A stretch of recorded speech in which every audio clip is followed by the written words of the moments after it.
Почитувани пријатели, ве покануваме да бидете дел од утринската програма на Радио Глас на надежда. Секој ден од понеделник до петок во 8:30 минути со Томе Трајков. На Facebook страната на Радио Глас на надежда. Ке имате прилика да слушате утринска порака, совети за здравјето, животни приказни, рецепти за готвење, гости во студиото и многу други интересни работи. Ве очекуваме.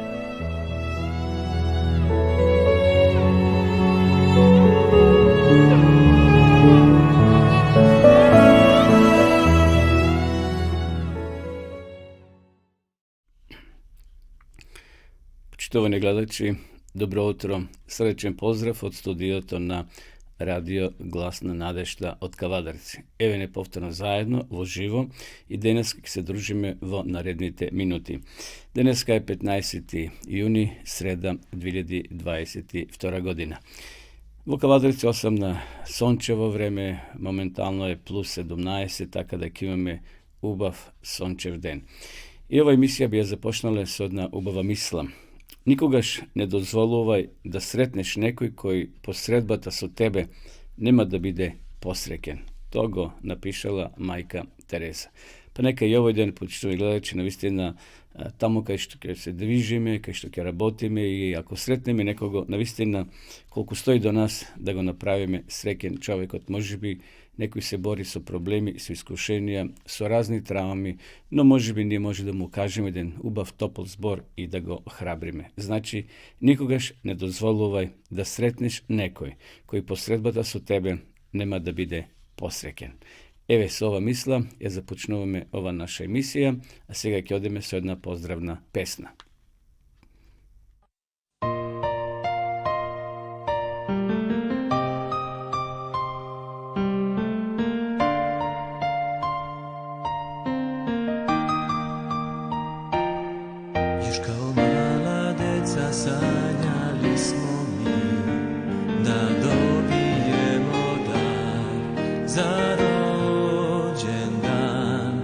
Ni znali nismo da je naš najveći dar već rođen u maloj štalici radi nas.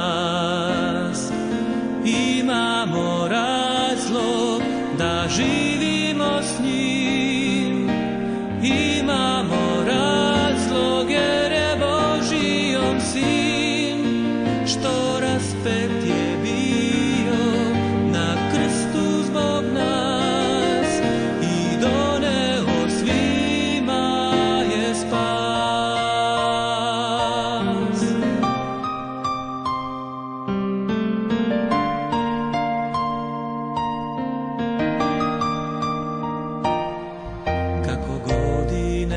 prolazile sve, mi shvatili smo šta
Kad се почнуваме нашата програма, почитувани гледачи, со рубриките кои ги предвидовме за денеска, на почетокот ќе ги проследиме сервисните информации. Денеска е 166 ден во оваа тековна година или до крајот на годината уште 199 дена. Сонцето изгреа во Кавадарци во 4 часот и 58 минути, а ќе зајде во 20 часот и 7 минути. Како што спомнав на самиот почеток, моментално температурата е плюс 17, а што се однесува до временската прогноза за нашата земја, значи за Македонија, таа гласи дека ќе имаме предпладне сончево, а од пладневните часови со мала до умерена облачност, поголема во планинските региони. Ќе дува слаб до умерен ветер од северен правец. Ова изречението денеска ќе биде до 8. Според метеоролошката карта, температурата ќе се движи во Кавадречкиот регион од плюс 13 до 31, во Гевгелискиот регион од 17 до 32, Беровскиот регион од 7 до 25, Команово од 9 до 26, Скопскиот регион ќе биде со така топло од 14 до 30, крајниот западен дел од 8 до 22, во Охридскиот од 13 до 26 и во Пелагонискиот регион од 12 до 28 степени. Значи, ќе имаме релативно сончево време, предпладне, а во попладнените часови можно и да има изолиран дожд посебно во планинските региони. Како и да е, ќе имаме еден убав, мирен, сончев ден. Нешто слично ќе биде и утре, уште и потопло, значи за степен 2 температурата ќе оди нагоре, ќе се искачи до 33 степен. Полека, значи, дождовите се зад нас, бидејќи имавме во минатите денови врнежливо време, скоро секој ден врнеше во некои региони попладне, па имаше и град, но за утре вели прогнозата сончево со мала локална облачност и со слаб домерен ветер од променлив правец. Значи, за утре не се најавува никаков дожд. Што се однесува до Автомото Сојузот на Македонија, тие и за денеска ги дават оние вообичаени информации дека сообраќајот на државните патишта се одвива непречено по претежно суви коловози. Интензитетот на сообраќајот на патните правци надвор градските средини е умерен. На граничните премини од македонска страна нема подолги задржувања за влез и за излез од нашата земја. Сепак Автомото Сојузот на Македонија препорачува прилагодена брзина на движење, почитување на поставената сообраќајна сигнализација и внимателно правување со возилата, особено на патишата низ котлините, речните долини и клисурите. Не само оние вообичаени делници што ги спомнува Автомото Сојузот, како што се Куманово, односно Катланово Велес, Маврово Дебар Струга, Виница Берово и Кочани Делчево, има одрони и на патот од Неготино према Удово, по стариот пат, значи, бидејќи овие денови врнеше дожд, има доста камења паднато, а се уште патарите не ги расчистиле тие одрони. Значи, бидете внимателни, бидејќи земјата е влажна, камењата се влажни и може да дојде до паѓање на камења, како и на патниот правец Неготино Штип преку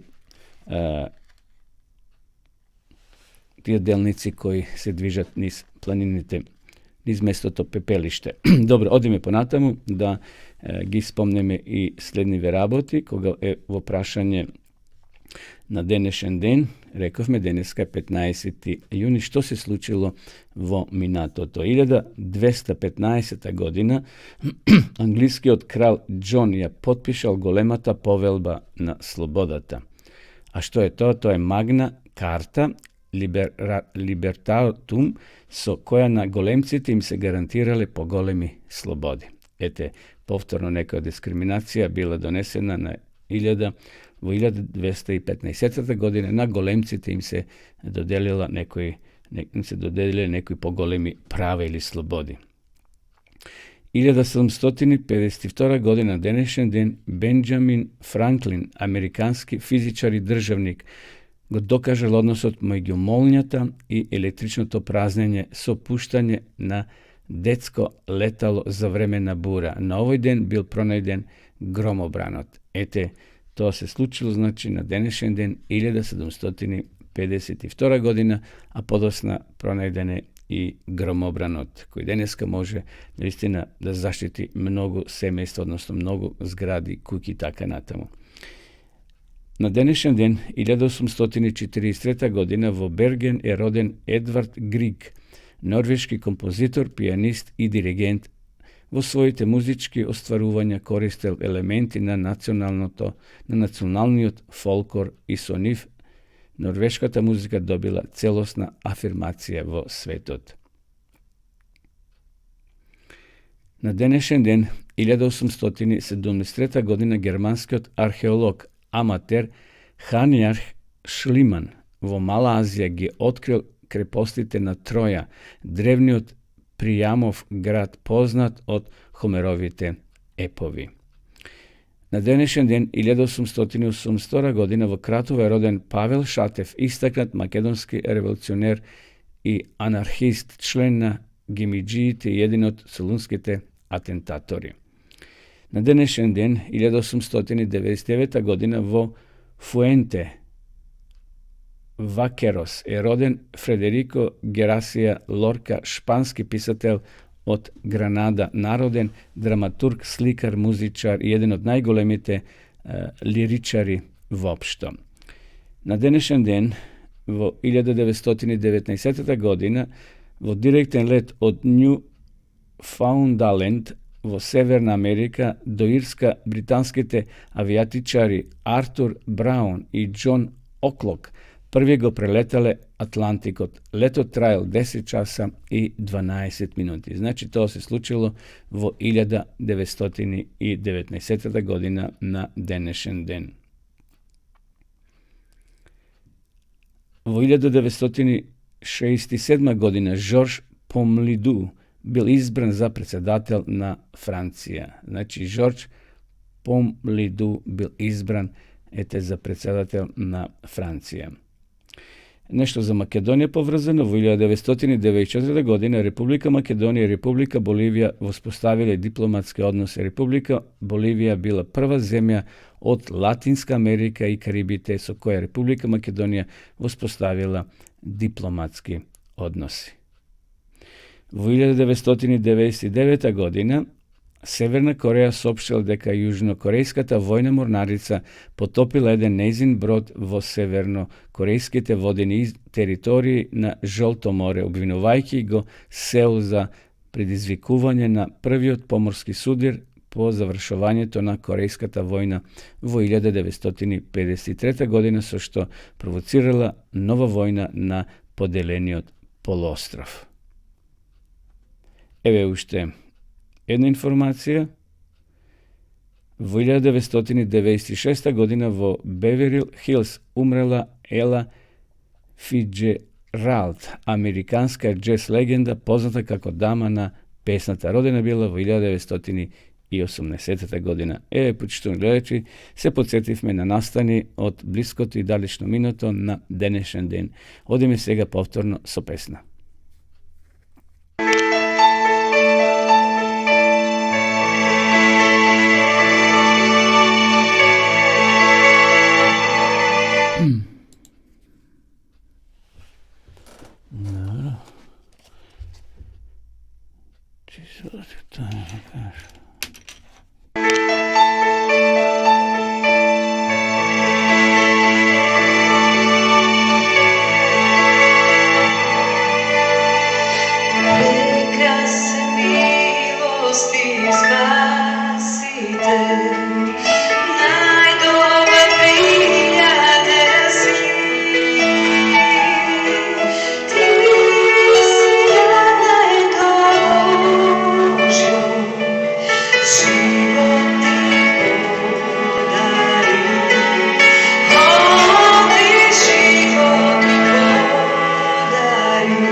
Deixe-me só ver em ti, sim,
Продолжуваме со нашата програма. Почитувани гледачи, поздрав до сите вас кои во меѓувреме се вклучивте и ја следите нашата програма. Поздрав до гледачите во Македонија секако, што ги има и најмногу. Потоа ги поздравуваме и во Србија, во Хрватска, во Австрија, во Германија, преку океанските земји. Сите кои не следат, сте добре дојдени во нашата утринска програма која се емитува секој ден од понеделник до петок во 8 часот и 30 минути. Продолжуваме со нашите рубрики. Следува рубриката Капки на мудроста и кратка утринска приказна.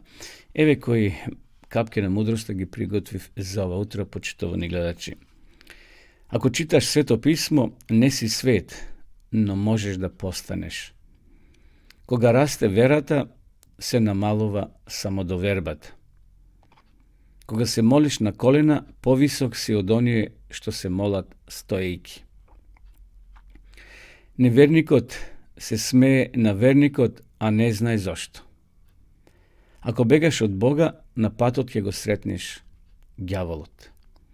Световноста ќе те направи голем пред светот, но мал пред Бога. Не се туркај за да бидеш прв, остави го тоа другите да го сторат. Совршената правда во човечки раце ќе стане неправда. Неумните луѓе многу зборуваат, умните луѓе зборуваат повеќе со молчење. Богати се оние кои имаат многу пари, најбогати се оние што имаат голем мир.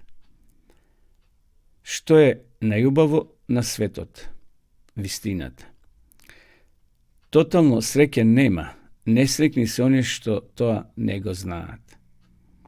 Рака што дава, секогаш е над она што прима. Христијанин не е тој што трча пред Христа, туку тој што оди по него. Еве тоа беа утринските капки на мудроста, а сега да ја проследиме и кратката соодветна приказна за сите нас, почитувани гледачи. Татко ми е на кормилото. Зошто сте толку плашливи, маловерни? Тој е цитат од книгата на Матеја, односно првото Евангелие, Матеј 8 глава 26 стих. Ниеден христијанин не е имун на животните бури. Кога преку верата во Исуса Христа ќе доживееме преобразба и преродба, немаме автоматски гаранција дека ќе бидеме поштедени од тешкоти и неволи.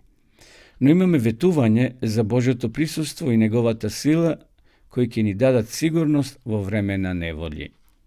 Еден капетан на брод, патувајќи преку океанот, го повел со себе и своето семејство. Една ноќ, додека сите спиеле, бродот го зафатила бура. Патниците преплашени се разбудиле, обземени со голем страв. Се разбира, се исплашила и 8-годишната ќерка на капетанот, која спиела покрај својата мајка. Што се случува? Прашало девојчето. Бродот го зафати бура, па луѓето се исплашени и одговорила мајката. Дали е тато на кормилото? Прашало девојчето. Да, татко ти е на кормилото, одговорила мајка ѝ. Штом го слушнало тоа, девојчето повторно си легнало да спие и веднаш мирно заспало. Надвор се уште беснеело невреме, но низиниот страв исчезнал од сознанието дека низиниот татко е на кормилото на бродот. Почитувани пријатели, драги гледачи, и ние може да бидеме сигурни во својот животен брод, дури за време на силни неволи, бури и проблеми. Нашиот небесен татко е на кормилото. Тој управува со овој свет. Иако понекогаш се чини дека само светот што не пропаднал, само светот што не се скршил, што не се разбил, бидејќи беснеат војни, проблеми, болести, секакви заразни вируси, и човекот ќе помисли дека овој свет е препуштен на милост и на немилост. Може би мислиме дека ѓаволот го взел во своји раце и само што не го уништил. Но сепак Библијата зборува дека Господ е тој кој управува. Да, има проблеми, ќе има војни, има искушенија. Сето тоа ни е назначено, кажано е во Библијата, но ние треба да имаме чврста вера во нашиот Господ и Спасител Исус Христос. Не знаеме што се содржи днината, но знаеме која држи.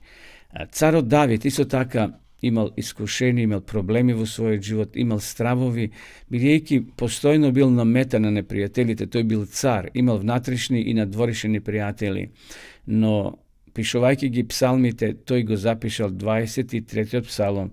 Па еве, јас би сакал да прочитам делови, односно целиот псалом. 23-тиот. Господе пастир мој, ништо нема да ми недостасува. На зелени пасишта тој ми дава починка. При тивки води ме води, ја освежува мојата душа, ме води по патеките на правдата поради своето име. Ако тргнам и низ долината на смртната сенка, нема да се уплашам од злото, зашто ти си со мене, твојот жезел и твојата палка ме утешуваат. Приготуваш трпеза пред мене, пред погледот на моите непријатели. Ја помаза мојата глава со масло, мојата чаша се прелева. Навистина, благост и милоста ќе ме следат ни сите денови на мојот живот, и јас ке престојувам во Господовиот дом за секогаш. Еве, навистина, со ова мисла, со овие текстови од 23-тиот псалом, ја завршувам и ова кратка, поучна, приказна Таткото ми е на кормилото. Да не се плашиме, зашто нашиот небесен татко управа со овој свет и тој управа со нашите животи. Продолжуваме повторно со песна, почитувани гледачи.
Еве неповторно во програма, почитувани гледачи, вие следите ова програма во живо од студиото на Радио Гласна надежда.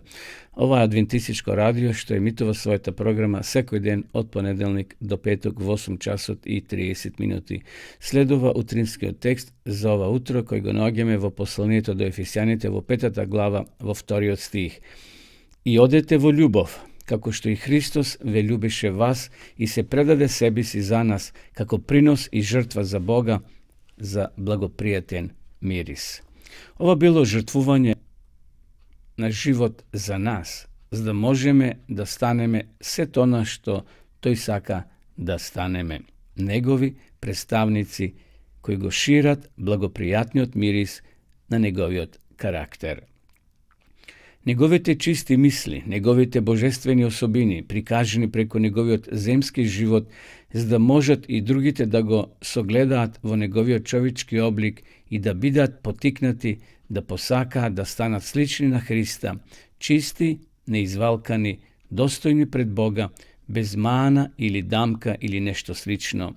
Колку сериозно Исус го вршил делото за нашето спасение. Каква преданост се откривала во неговиот живот, додека се трудел да ја издигне вредноста на паднатиот човек со тоа што на секоја покајничка, верна душа ќе ги припише заслугите на својата неизвалкана праведност. колку само неуморно работел во храмот и во синагогата, по градските улици, по пазарите, во работилниците на брегот на езерото меѓу речињата. Тој го проповедал Евангелието и ги лечел болните. Тој се дал целиот себе, за да може да го оствари планот на спасоносната благодат. Христос го понудил своето скршено тело, за да го откупи Божето наследство на луѓето, да им даде уште една можност. Затоа и може да ги спасува за вечни векови оние кои преко него доаѓаат кај Бога, зашто тој секогаш живее за да се застапува за нив.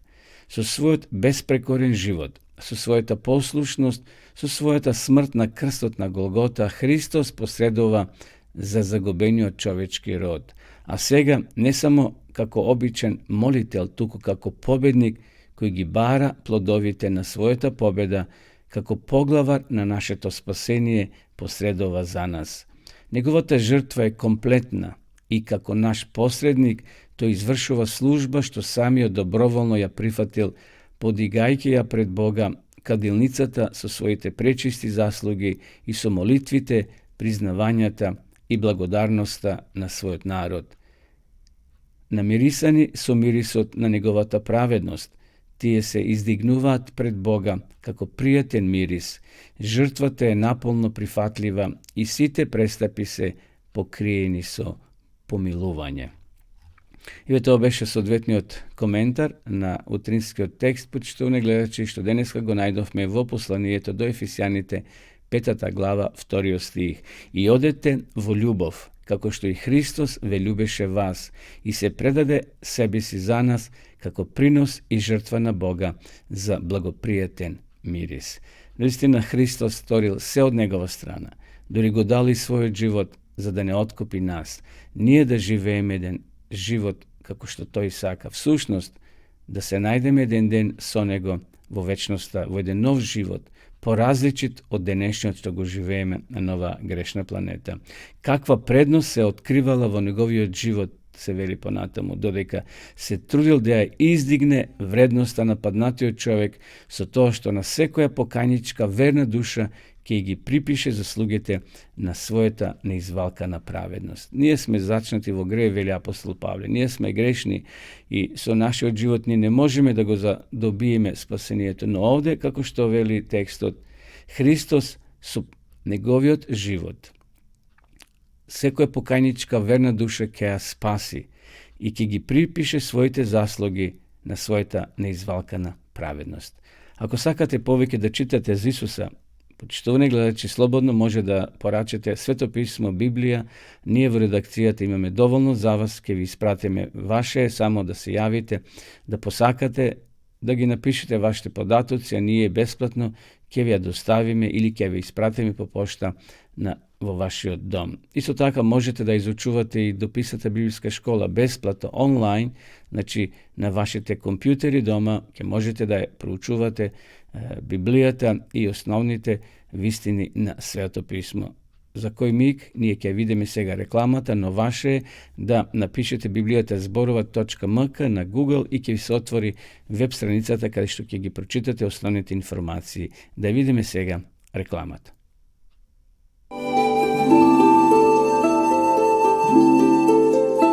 Почитувани пријатели, доколку сакате да ја изучувате Библијата, имате изворедна прилика тоа да го сторите преку онлайн веб страницата на Библијата зборува. Оваа веб страница е креирана за да ви обезбеди сеопфатно, организирано и темелно проучување на Библијата. Курсевите се бесплатни и без обврски. Можете да го следите во кое било време, тогаш кога вам ви одговора. На располагање ги имате следниве курсеви: библиска археологија, библиски пророштва, за верата и верувањето, библиски совети за здравјето, библиски совети за бракот и семејството. Запознајте ја Библијата, Светото писмо на Стариот и Новиот Завет преку курсевите на интернет или во печатена форма.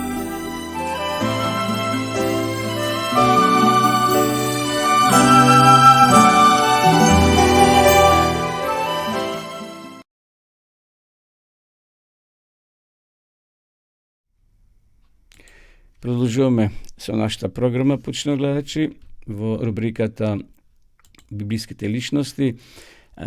Денеска ќе зборуваме на прашање како да го запознаеме Бога. Бидејќи во Библијата секако Бог е централна личност заедно со Исуса Христа. Може би некој се прашува што треба да направам за да му се приближим на Бога. Дали да бидам многу добар, многу фин, или пак да доживам некоја катастрофа, да ме удари гром, да се посветам на некој религиозни дел и така многу прашања луѓето си ги постуваат со мисла дека треба нешто да направат, исчекор во својот живот па да се приближат до Бога и да го запознаат Бога.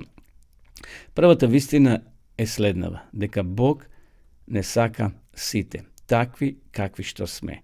Бог не љуби и затоа за нашиот живот Бог има прекрасни планови. Бог не создал. Секако ние сме создадени, родени од нашите родители, меѓутоа првиот човек е создаден од страна на Бога. Тој толку многу не засакал, како што вели Библијата, зашто го дал својот единороден син, значи Исус Христос дошол, се родил на оваа земја и секој кој ќе поверува во него да не загине, туку да има вечен живот. Христос значи дошол со можност да не спаси сите нас и наше да го ние запознаеме Исуса Христа, а Библијата вели, односно Исус вели, кој ме гледа мене, го гледа Отецот. Само Исус може да ни даде смисол на нашиот живот. Дали не спречува нешто во нашиот живот што се испречува помеѓу мене и Исуса? Ако има такво нешто, да го молиме Бога, тој да го отстрани. Второ, сите ние правиме грешки и нашите грешки или греуви не одвојуваат од Бога. Таа оддалеченост ние чувствуваме честопати во нашиот живот. Поради гревот, тамо вели, постои пречка помеѓу нас и Бога. Но Библијата вели, сите скитавме како овци и секој одеше по својот пат. Длабоко во нас, нашиот став може да биде бунтовен или да бидеме пасивни и едноставно така лежарни на нашиот однос кон Бога, кон неговите замисли, кон неговите планови. Но сите тие работи кои не одвојуваат од Бога се нарекуваат грев. И тоа се всушност главните причини зошто ние се срамиме, се плашиме да му пристапиме на Бога.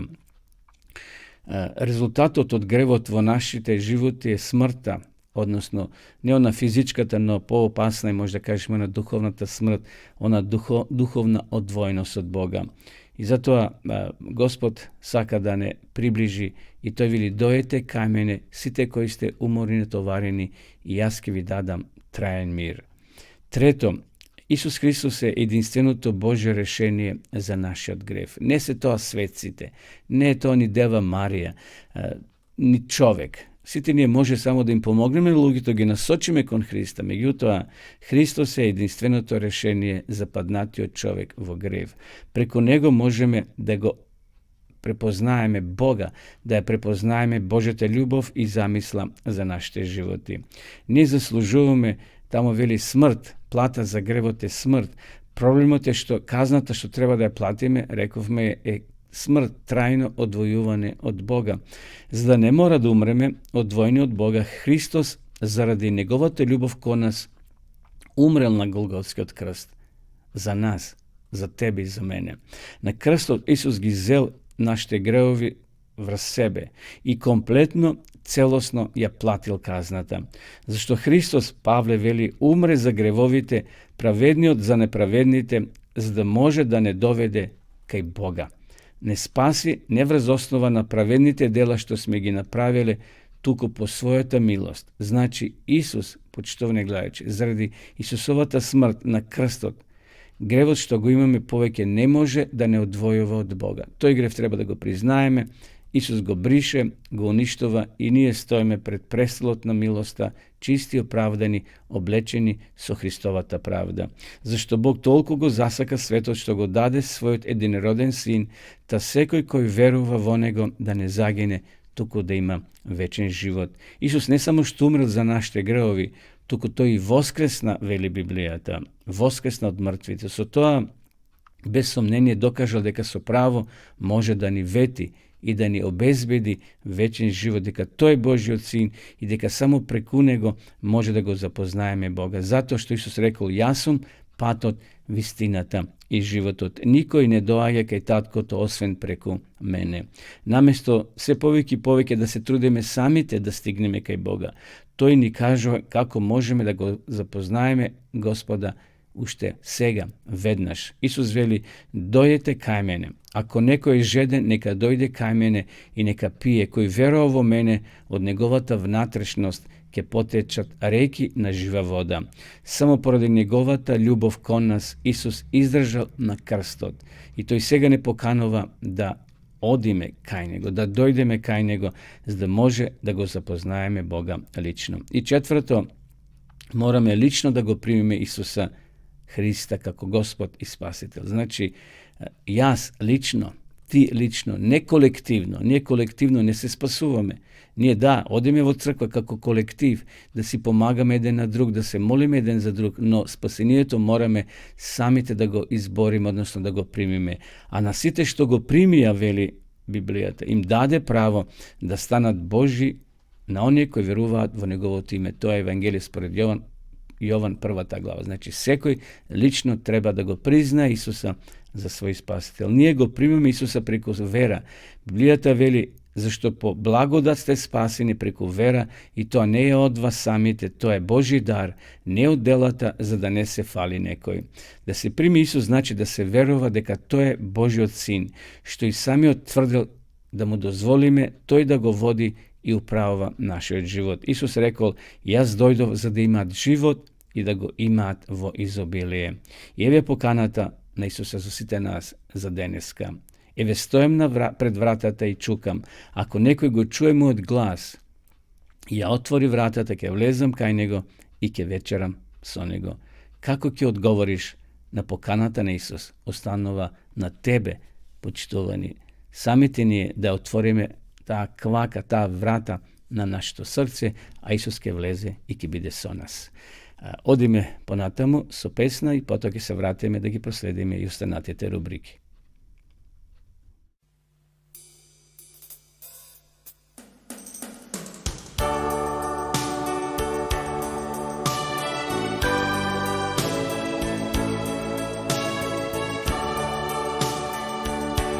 Sigurno slatka, Isuse moj, o kakva radost za mene to.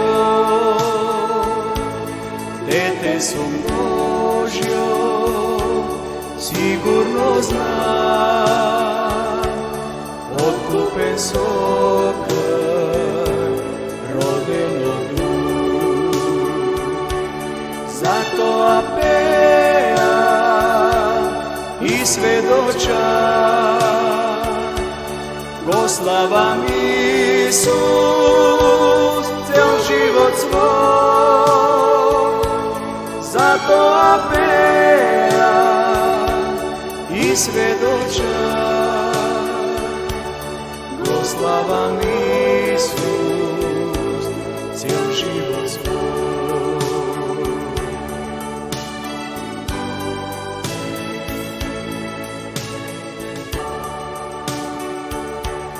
Od srce živo mu predava, za nego svega ja živeja. Milost i ljubov mi praća Bog, svakodnevno me ohrabrova. Zato apela i svedoča, go slavam Isus cel život svoj. Zato apela i svedoča, go slavam Isus cel život svoj.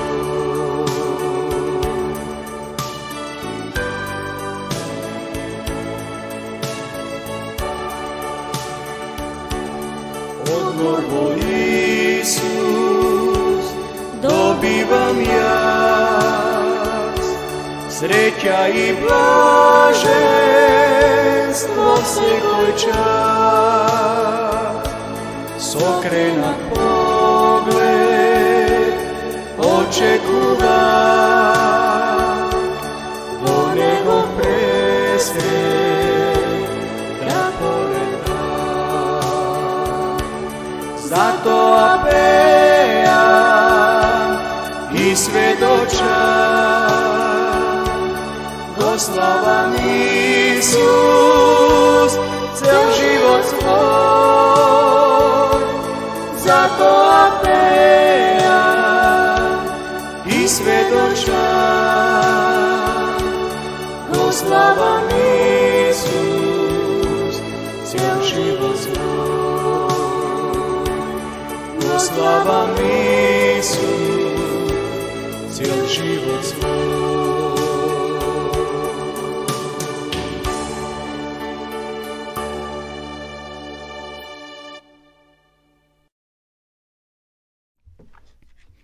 Се враќаме повторно во живо во нашата програма, почитувани гледачи, ја следите утринската програма на Радио Глас на надежта. Следува рубриката да ја запознаеме нашата Македонија. Во Македонија, како што верувам знаете, имаме убави лековити бањи. Па во наредните неколку емисии ќе ги посетиме нашите бањи во Македонија. Овутро ќе зборуваме за Катлановска бања. Верувам дека сте слушнале за ова бања и можеби некој од вас и бил во текот на својот живот. Катлановска бања е едно најпознатите македонски бањски центри. Се наоѓа во долниот тек на реката Пчиња, на целото Катланово, на надморска височина од 230 метри. Од градот Скопје, со кој е поврзана со современа сообраќајница, е оддалечена 25 километри. Термоминералните извори се јавуваат на расадени линии кои се од големи размери. Една пукнатина се протега по самиот бањски рид и е забележлива во должина околу 350 метри. Теренот каде што се подигнати хотелските објекти е изграден од аргилошти, а бањскиот рид од слоевит варовник. Во околината на бањата има повеќе топли и ладни минерални извори, додека бањата со вода се снабдува во една дупка што дава 1,5 со температура на водата до 40 степени. Водата содржи најмногу натриум, калциум, хлор, сулфати и хидрокарбонати. Во бањата со успех се лекуваат повеќе видови ревматични заболувања, болести на половните органи, бубрезите и мошните патишта, нервни, кожни и болести на дишните органи. Бањата интензивно ја користеле уште старите римјани, а потоа и турците. Првиот хотел кој бил со 156 легла бил изграден дури во 1934 година. Денеска во бањата постојат 3 хотели и неколку одморалишта со вкупен капацитет од 450 кревити. Годишно овде престојуваат од околу 10.000 посетители. Во периодот од 2008 година капацитетите на бањата се обновиле и таа е една од најсовремените и најквалитетните опремени бањски центри во Македонија.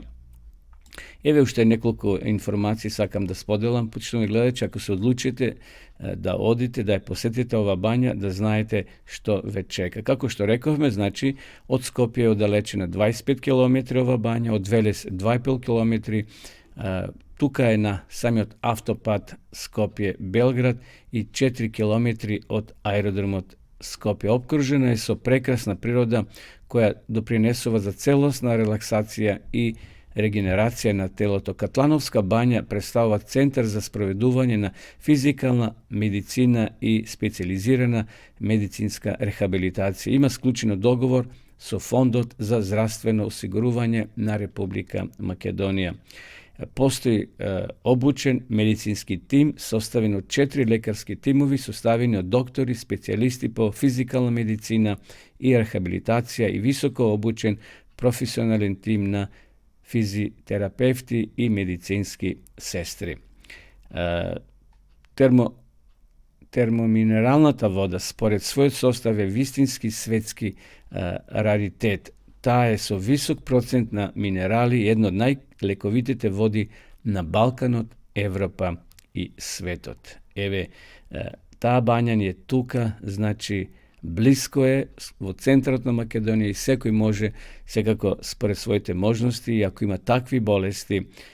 Да прочитам и ово. Во склоп на бањата се наоѓа модерен и современ спа центар кој располага со голем број базени со термоминерална вода, приватен базен со термоминерална вода, индивидуални кади со термоминерална вода, финска сауна, кислородна спа капсула. Во спа центарот се изведуваат релакс масажа на телото, рачна лимфна дренажа, кралска масажа, медицинска масажа, пилинг со катлановска спа, минерали и разни третмани на телото и лицето со високо квалитетна професионална козметика.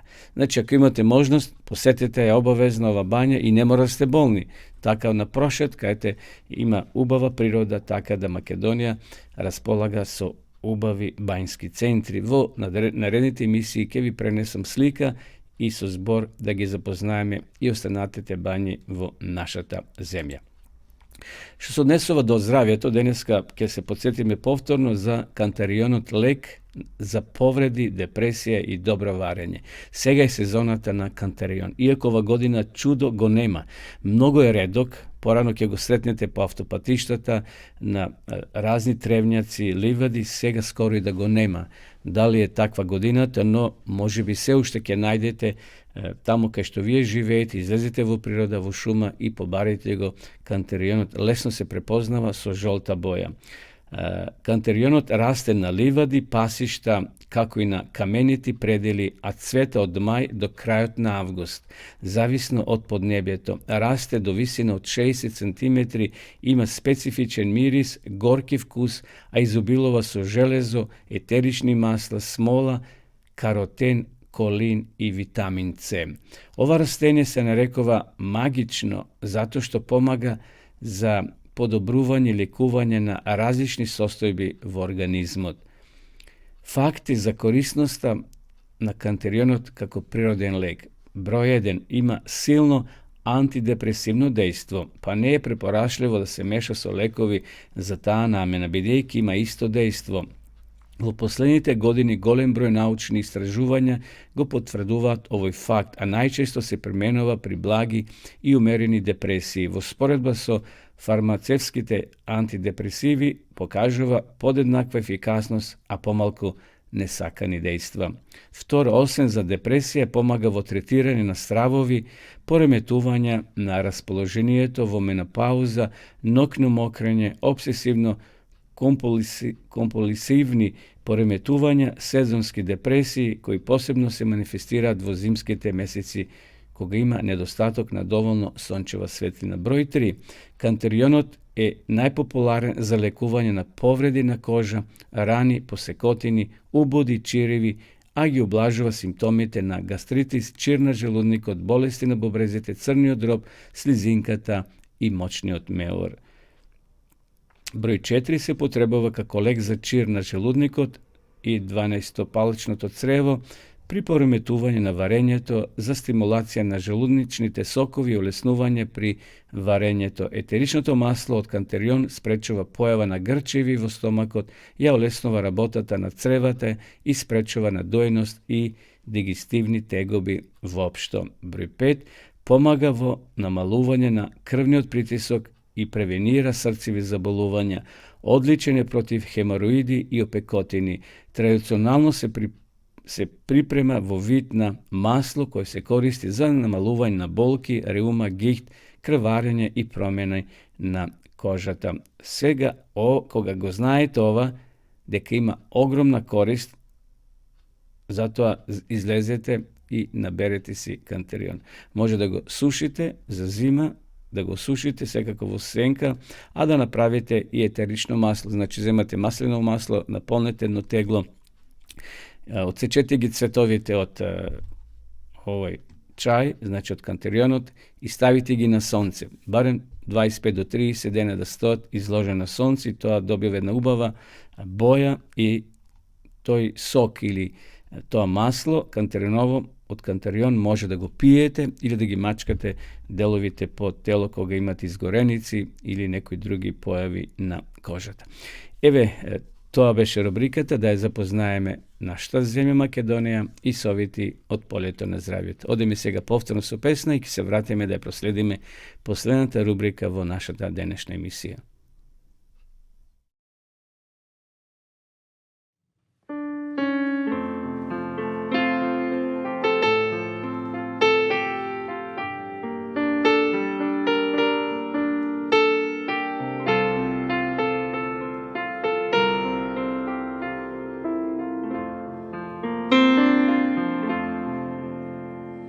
Mnoge tajne u životu ja ne mogu spoznati, ali Spasitelji Bog moj blagosilja sav moj trud, kad će biti sve uzalud, dalje neću moći ja svoje ruke dvije u Božje stavit ću.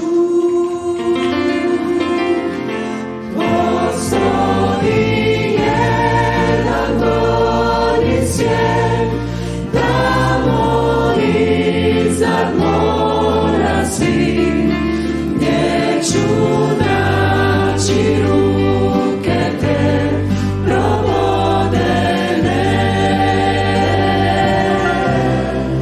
Tada ići ću kroz grad, šetati ulicama tim, svoje ruke dvije u Božje stavit ću.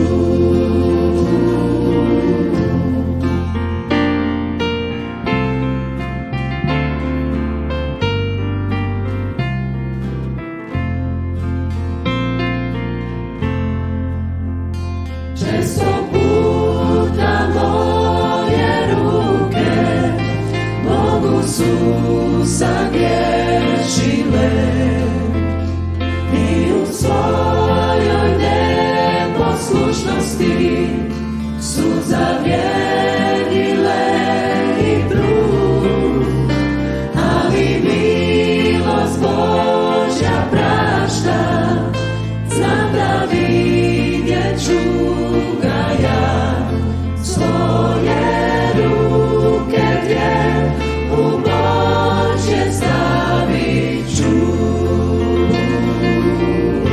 Postoji jedan bolji svijet, tamo iznad mora svih, gdje ću naći ruke te probodene.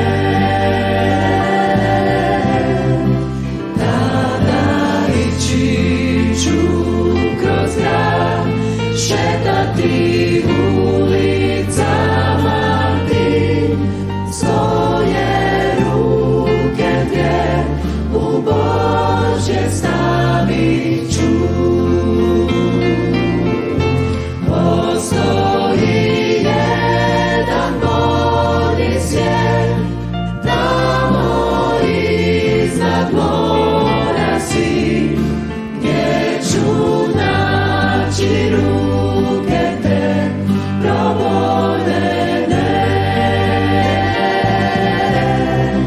Tada ići ću kroz grad, šetati ulicama tim, svoje ruke dvije u Božje stavit ću.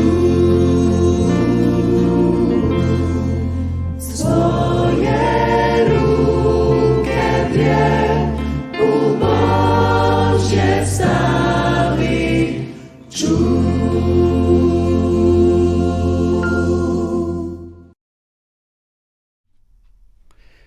Се враќаме повторно во нашата програма после ова убава песна, почитувани гледачи. Следува рубриката археологијата ја потврдува Библијата. Секој утро пренесуваме податоци од разни археолози кои ги напишале и денеска ни може да ги читаме како доказ оно што го пронашле за време на своите археолошки експедиции. Периодот на британскиот мандат на Палестина или во Палестина, знаеме дека тој дел од светот често пати бил поробован од странски големи сили, како што била Англија, Германија, Франција и така натаму. Еве за време на британскиот мандат во Палестина и првите повојни децении од 1920 до 1960 година се нарекува златно доба на библиската археологија. Така во 1920 и 1930 години на минатиот век биле обележени со отварање на античкиот град Нуза на архива таблети што содржали информации за ерата на старозаветните патриарси. Се правени разни скупувања, значи од 22 до 34 година, преземени под раководство на Л. Вули на местото на античкиот град Ур, понатамо на библискиот град Лачиш, што возможило да се соберат информации за ерата на проповедањето на пророкот Еремија. Од особено значење во овој период биле студиите на американскиот археолог В.Ф. Олбрајт, познат е тој археолог Олбрајт и неговите студенти. Благодарение на истражувањето на Олбрајт било можно да се состави хронолошка скала на керамика од железно време. Подоцна рефинирана благодарение на локалните податоци. Во 30-тите години на минатиот век Гастранг започнал со искупување во Ерихон, продолжил од К. Кенион во 50-тите години. Во 1947 година се појавили информации за ракописите на Мртвото море, ракописи на така наречениот кумрански ракописи, и во 49 година под раководство на Р.Д. Во го започнал археолошкото истражување во населбата Кумран и руралната населба Аин Фешка. Во 50-тите и 60-тите години на минатиот век западноевропските и американските научни проекти станале основа за истражување на Блискиот Исток во областа на библиската археологија. Сепак еден од најголемите проекти во 1970 година или 80-те години долгорочни истражувања во Гезер овозможило формирање на генерација израелски археолози кои потоа започнале со работа на местата на синагогите во Галилеја и на други места. Значаен придонес во проучувањето на Месопотамија дала руската експедиција предводена од Мунчаев.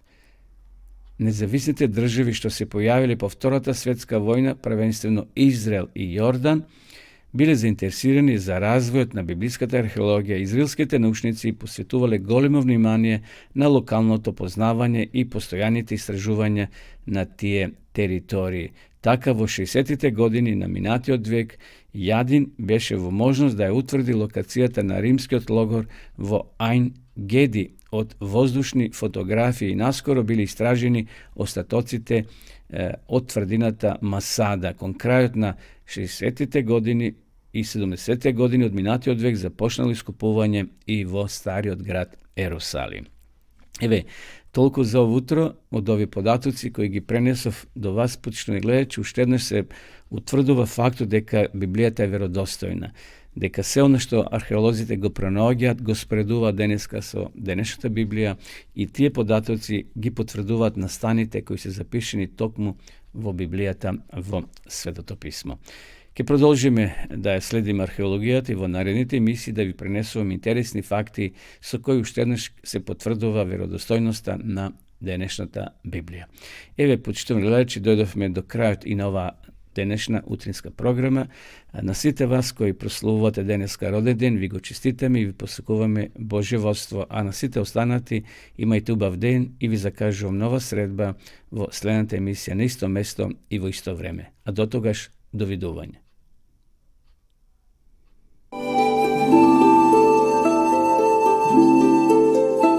Почитувани пријатели, доколку сакате да ја изучувате Библијата Имате изворедна прилика тоа да го сторите преку онлайн веб страницата на Библијата зборува. Оваа веб страница е креирана за да ви обезбеди сеопфатно, организирано и темелно проучување на Библијата. Курсевите се бесплатни и без обврски. Можете да го следите во кое било време, тогаш кога вам ви одговора. На располагање ги имате следниве курсеви: библиска археологија, библиски пророштва, за верата и верувањето, библиски совети за здравјето, библиски совети за бракот и семејството. Запознајте ја Библијата, Светото писмо на Стариот и Новиот Завет преку курсевите на интернет или во печатена форма.